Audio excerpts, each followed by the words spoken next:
नोंथाङा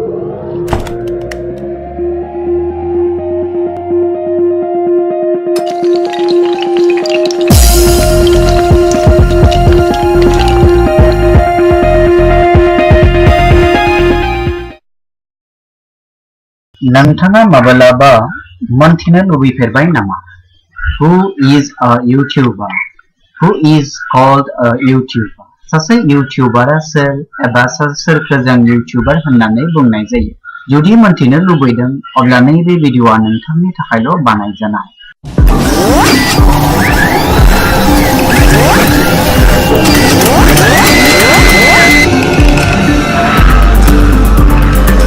खुलुमबाय, आंनि मुङा रमेन। टेक्निकल बड' इउट्युब चेनेलाव नोंथांखौ आं गोसो गोरबोजों बरायबाय। दिनैनि भिडिअ' आं सावरायनो नागिरदों सासे इउट्युबारआ सोर आरो सोरखौ बुंनाय जायो। सासे इउट्युबारआ नोंथां आरो आं बादिनो सासे सुबुं जाय भिडिअ शेयारिं वेबसाइट इउट्युबखौ बाहायबाय थायो। बै सुबुङा स्पेसियली भिडिअ बानायो आरो आपल'ड खालामो।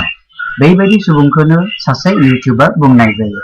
A YouTuber is a person who frequently uses video sharing website YouTube, especially someone who produces and appears in a video on the site. YouTubeआव नोंथाङाबो जुदि भिडिअ बानायनानै आपल'ड खालामबाय थायो अब्ला नोंथांखौबो सासे इउट्युबार बुंनाय जायो। आंनि चेनेलखौ मोजां मोनदोंब्ला नोंथाङा लाइक खालामनो दाबाव आरो शेयार खालामनो दाबाव। आंनि बे टेक्निकल बड' इउट्युब चेनेलखौ साबस्क्राइब खालामनानै नोंथाङा इयुनाव गोदान भिडिअनि रादाब मोननो हागोन। स' गोजोन्थों।